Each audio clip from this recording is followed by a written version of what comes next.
Dear friends and my dear students, I am Dr. P.K. Verma. You all are most welcome in P.K. Verma biology classes. In the previous sessions of cell biology, I have discussed all major cell organelles, and now I am going to discuss cell cycle and mitosis.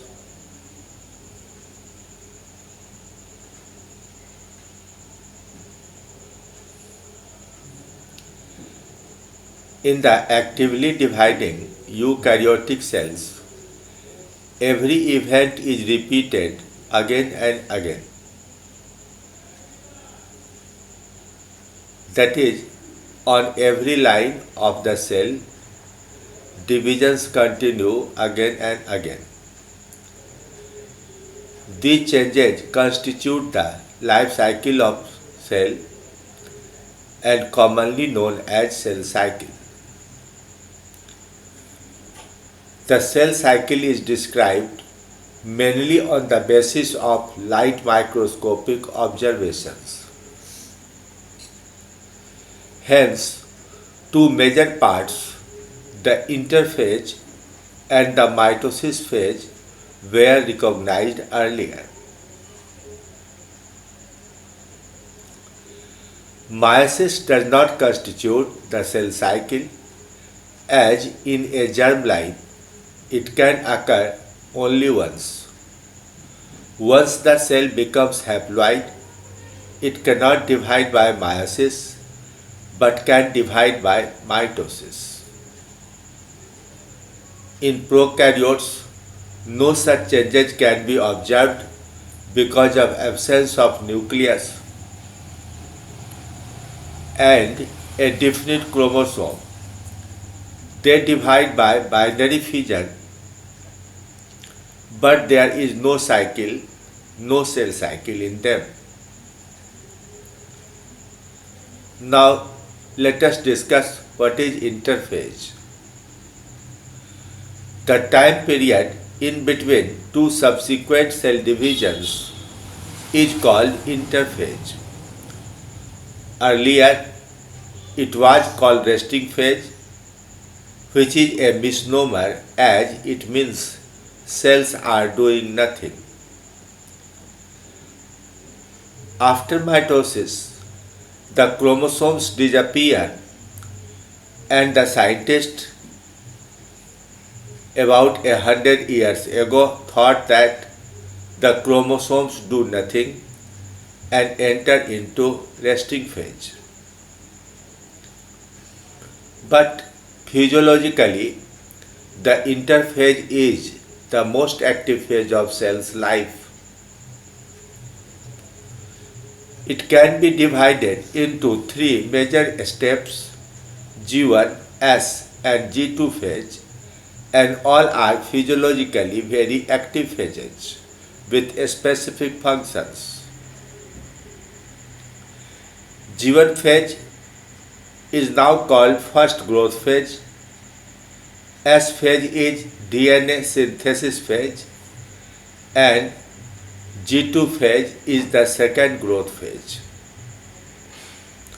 Now the term first gap phase or second gap phase is not used properly.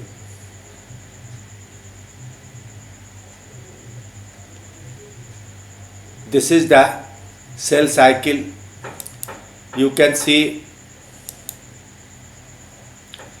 the interphase is very long. It takes almost 70% lifetime of the cell, and the mitosis phase is small, hardly 20 to 30% of the total time period. After the cell divides, two daughter cells are formed. Each cell enters into interphase, and again the G1, S and G2 is repeated. So the cycle goes on till the cells does not die.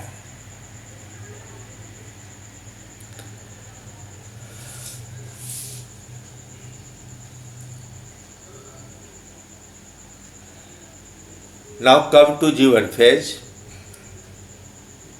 It is commonly known as first gap phase, which is the time gap between previous cell division and the DNA synthesis phase.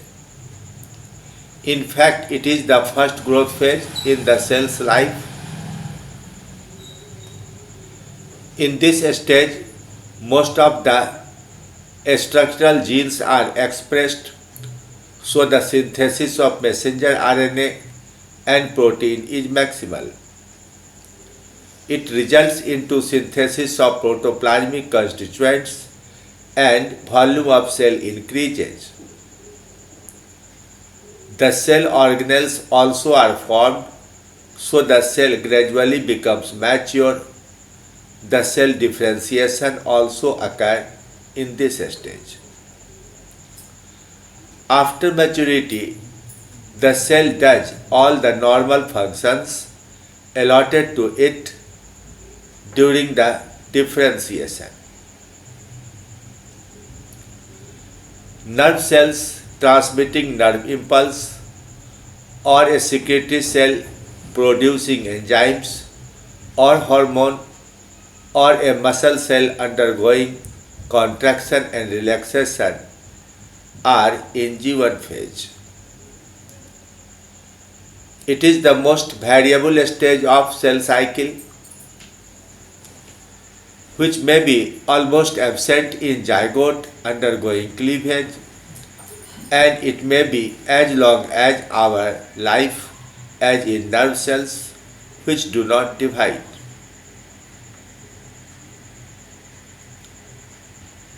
In this stage, every chromosome is made of a single chromatid and a single DNA.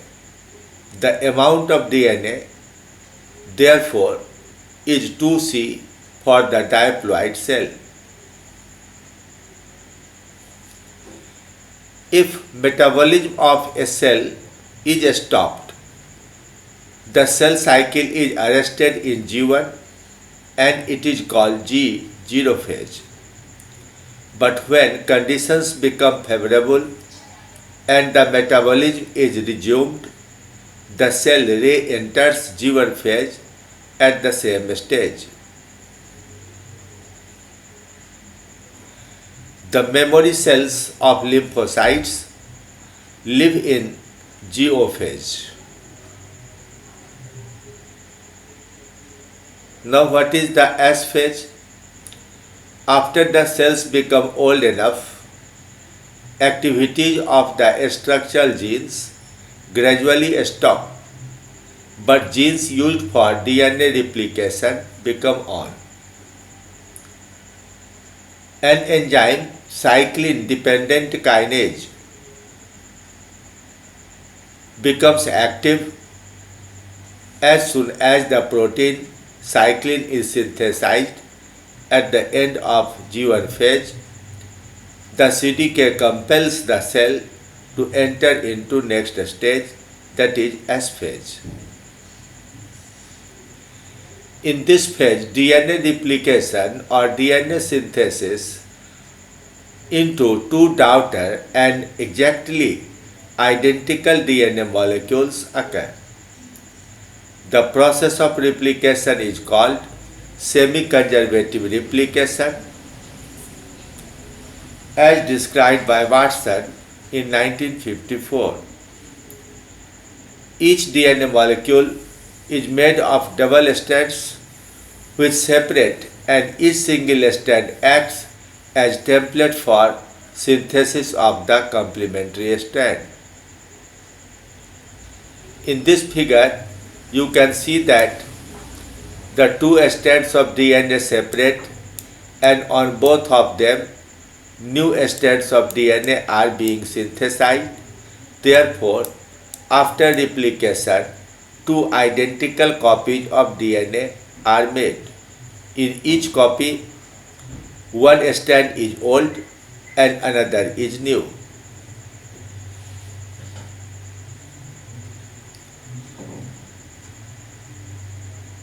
On both the DNA strands, a complementary strand is formed. And in the two daughter molecules, one strand is old, another is new. As replication does not occur at centromere at the end of S phase, the amount of DNA is 4C minus delta because the amount is not exactly doubled. The centromeric DNA replicates at the end of metaphase, not in S phase. Here you can see graphically that in the diploid cell, G1 stage has 2C value of DNA, but when DNA replication occurs, it becomes almost 4C, remain as such in G2, but after mitosis is over, again the amount decreases to 2C in each daughter cell. Now come to the G2 phase or second growth phase. After the S phase, both daughter DNA become packed within the same protein coat. So internally these are two exactly similar copies of chromatin fibers. Their condensation proceeds by formation of solenoids and scaffold, and as soon as they become visible under a compound microscope, prophase of mitosis starts. You can see diagrammatically that this is DNA, and here a number of nucleosomes are formed in a series. Again the nucleosome bearing DNA double strand makes folds forming a scaffold. They become packed within common coat in the G2 phase. This is the diagram internally shown that each chromatid has separate DNA molecule. So when these two are packed together, the chromosome in prophase contains two molecules of DNA.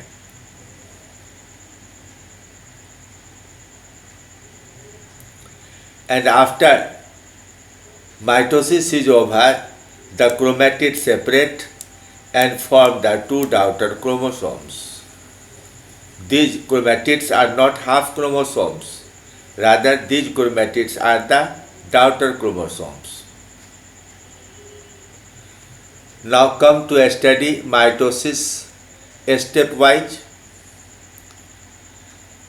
The first account of mitosis was given by Schneider in 1873, but the separation of chromatids or splitting of chromosome into two chromatids at metaphase was reported by Walther Fleming in 1879. He also used this name mitosis for the first time in 1882.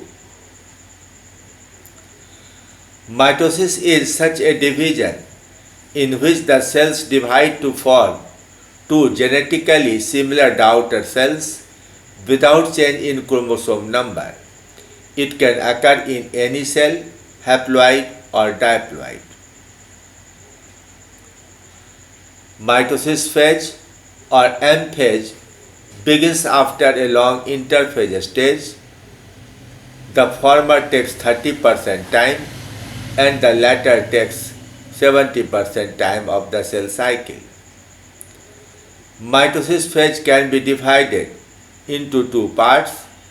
One is the nuclear division or karyokinesis, and another is cytoplasmic division or cytokinesis. Karyokinesis is the major part of mitosis, in which the chromatids or daughter chromosomes are divided into two identical groups, each forming a daughter cell. It has stages named as prophase, prometaphase, metaphase, anaphase, and telophase.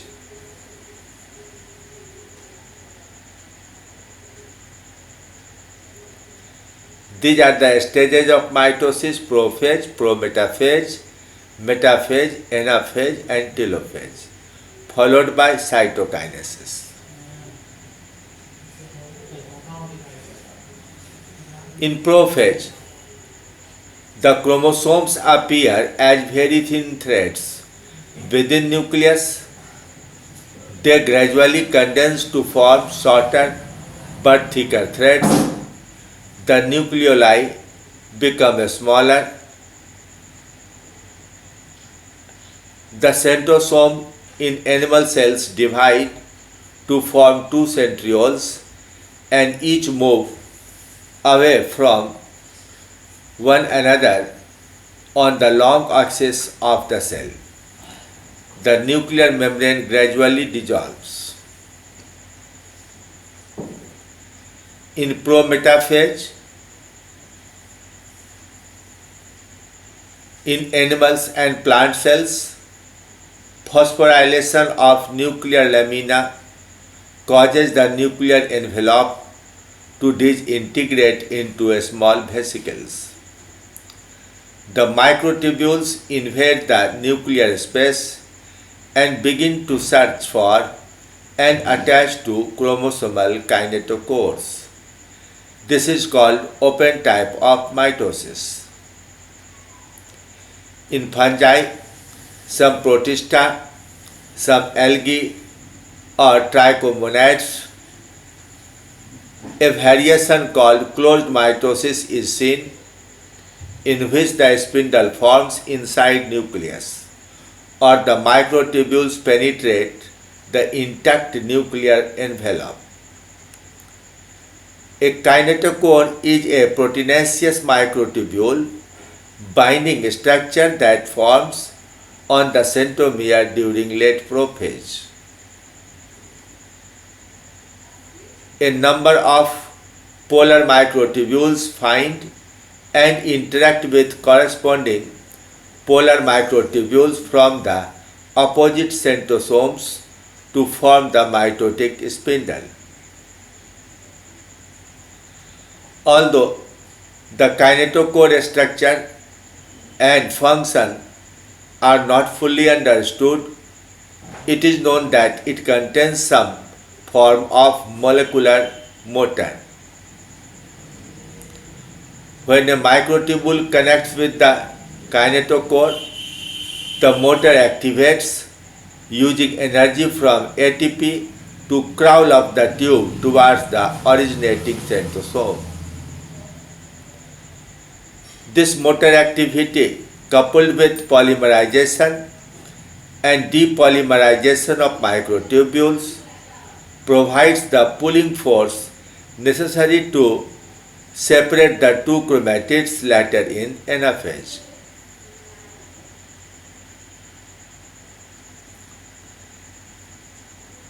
After the microtubules have located and attached to kinetochore in prometaphase, the two centrosomes begin pulling the chromosomes towards opposite end of the cell.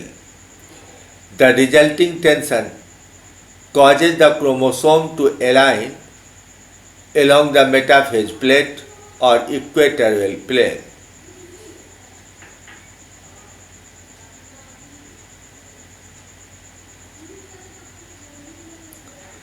Metaphase plate is an imaginary line that is centrally located between the two centrioles at approximately the middle line of the cell. The equatorial plane is formed at the shorter axis when the cell is oblong or oval. The common protein coat of every chromosome dissolves and the two daughter DNA packed individually separate, forming two chromatids. However, they remain attached on their centromere. To ensure equitable distribution of chromosomes at the end of mitosis, the metaphase checkpoint guarantees that kinetochores are properly attached to the mitotic spindle, and the chromosomes are aligned along the metaphase plate. The centrioles present at opposite poles appear star-like, hence these are called astral bodies. In this diagram you can see the prophase condition, in which in the beginning chromosomes were longer and thinner, but later on they condense and become shorter. The nuclear membrane dissolves and the chromosomes become free after prophase. It is the metaphase condition, when nuclear membranes completely dissolve and the centromeres become bound to the spindle fibers. These are pulled to the equatorial line of the cell, forming metaphase plate.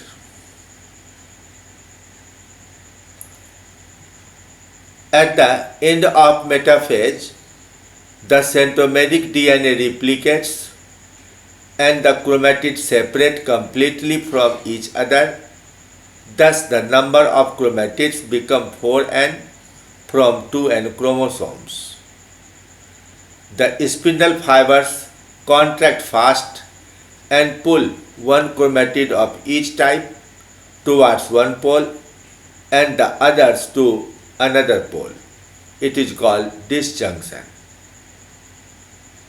It is a very brief phase taking only a few minutes, and the chromosomes are pulled towards the pole very fast. When the chromatids reach respective poles, the stage is telophase. In this stage, cisternae of ER surround the bunch of chromosomes on poles and a new nuclear membrane is formed. The centriole is excluded out of nucleus. Thus, in a single cell, two nuclei can be seen. The chromosomes now start decondensation, so they gradually disappear. This is the early metaphase and late metaphase, early anaphase and late anaphase stage. The chromosomes of every cell divide into two chromatids shown in two different colors, and one copy of each moves towards the pole. Now, there is another part known as cytokinesis. It is not a phase of mitosis, rather a separate process necessary for completing cell division. Division of the cytoplasm following nuclear division to form two separate daughter cells is known as cytokinesis.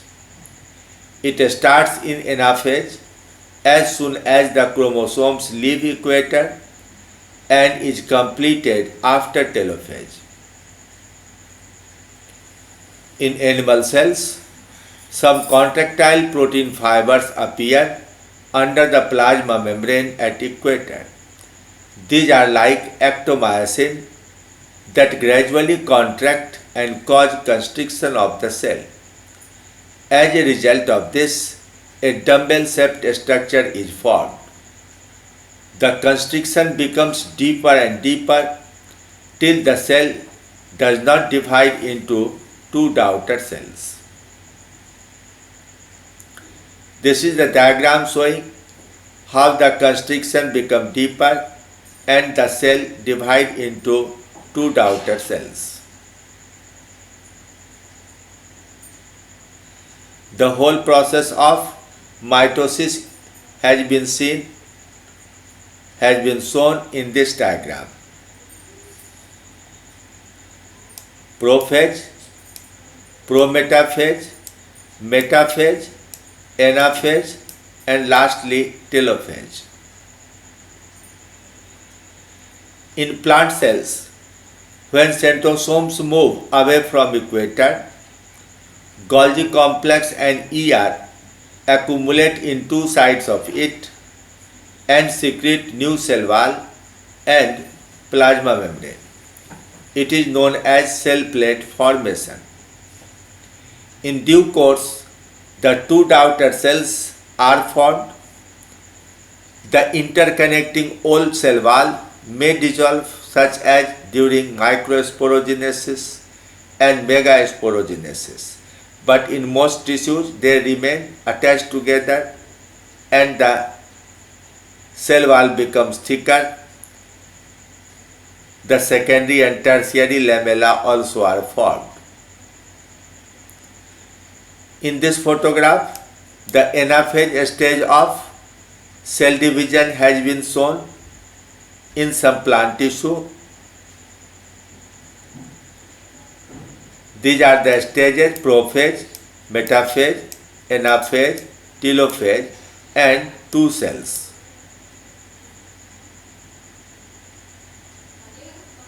The same is shown here. In the last diagram, you can see that at equator, a line is being drawn. It is because of secretion of the cell wall. That is cell plate formation. Prophase, metaphase, late metaphase, anaphase, and telophase. This is the photograph taken in onion root tip.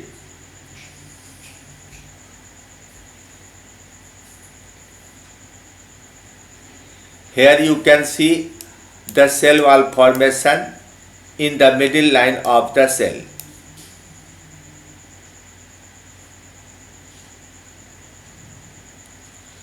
Now, what is significance of mitosis? It is the most common method of cell division, helpful in growth and development of multicellular organisms. It helps in repairing of damaged tissue and its regeneration. It helps also in vegetative propagation and asexual reproduction. In plants, gametes are formed by mitosis. In the next session, we shall discuss meiosis and its significance. See you in the next session. Thank you. Thank you very much.